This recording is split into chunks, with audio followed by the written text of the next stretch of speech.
Well, right when TJ and I were going to record this episode, uh, we TJ checked the news, and there was some breaking news today. PWI Insider report, and this is not good news, by the way, folks. If you were expecting something good, PWI Insider reports that legendary wrestler, Hardcore Hall of Fame inductee Sabu passed away at the age of 60, and this is a real bummer. Um, Before we get into what all that he has done and known for, this is not the kind of news that we like to have to give. You hope that we have to talk about this kind of stuff as little as possible. So everybody here at Overmark sends their condolences to Sabu's loved ones, and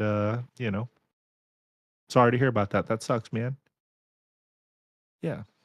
You got anything to add into there, TJ, before we go into I some don't. of the Sabu things? I don't have a long history of watching Sabu. I've seen him here and there, and it stinks. You don't like to see that at all, and it's kind of nuts because he just recently had a match last month. And we'll get into Yeah, that. a couple weeks ago.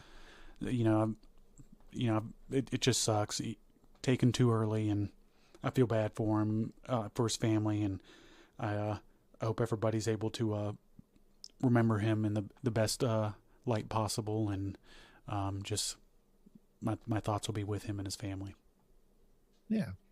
Thanks for all of the rad wrestling memories, because there was a lot of them. Yeah, that guy I'm was sure that nuts. you remember on obviously we'll get into where he was and everything, but there was an episode of WWE Raw where they or WWF Raw back in the day that they ECW had invaded, and Sabu jumped off of the Raw R onto some guys. It was pretty awesome. Yeah, I remember that.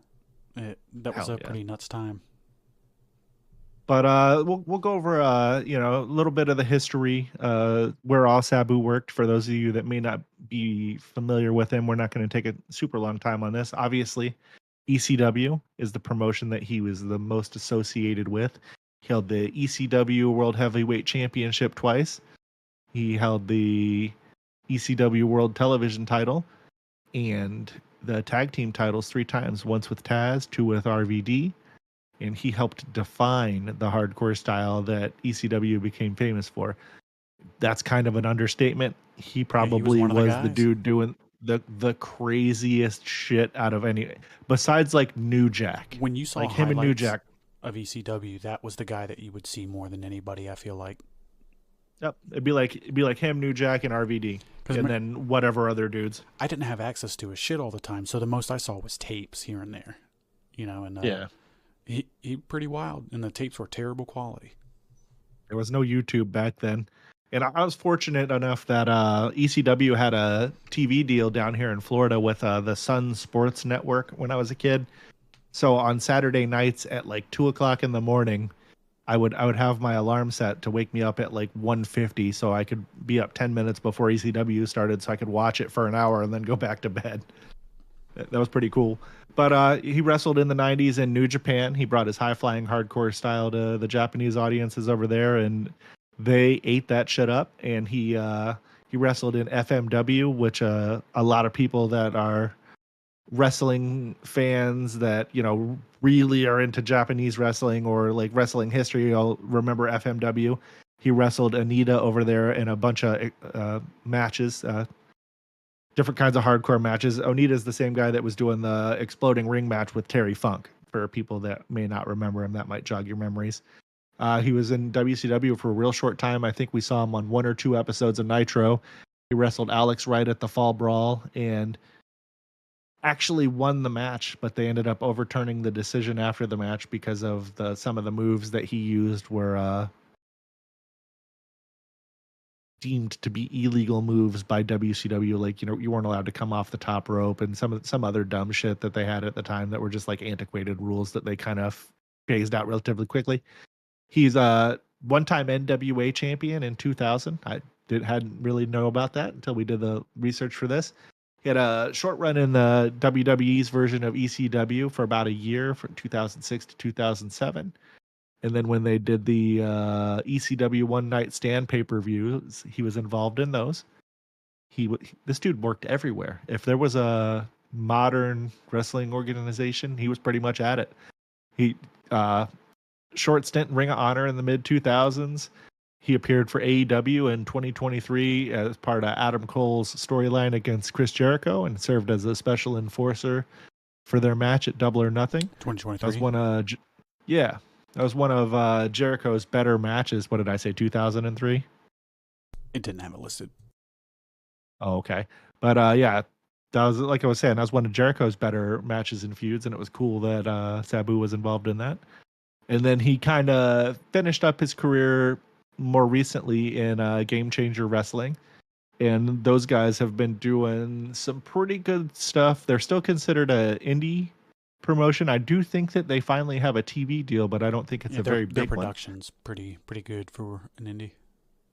But you probably, and when I say you, I just mean folks in general, probably have heard of GCW, at least at a minimum, if you're a wrestling fan and you fuck around on the internet at all.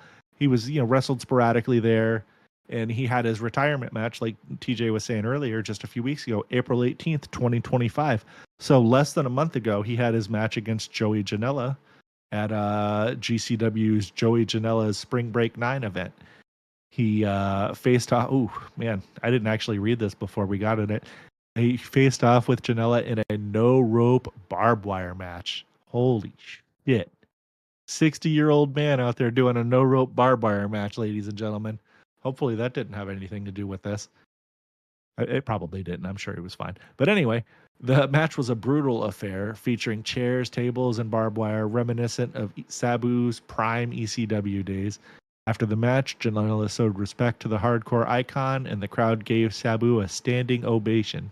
He did win this match, by the way. It's not noted on there. This marked the end of an era for one of the most influential figures in extreme wrestling history. I think that's a good way to put it.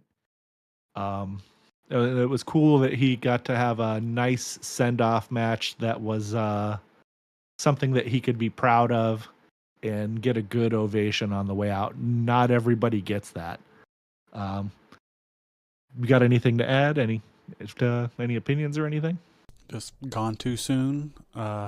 He's a polarizing figure. I'll never forget the grainy tapes I watched of him as a kid, and I watched this thing in AEW. I didn't see his most recent match, but he will be missed. Condolences to his family, and he will be remembered. And yeah, get out there and check out his work. I'm sure he's got a Prowrestlingtees shop, things of that nature. Get out there, buy up all his merch that you can. Support his family.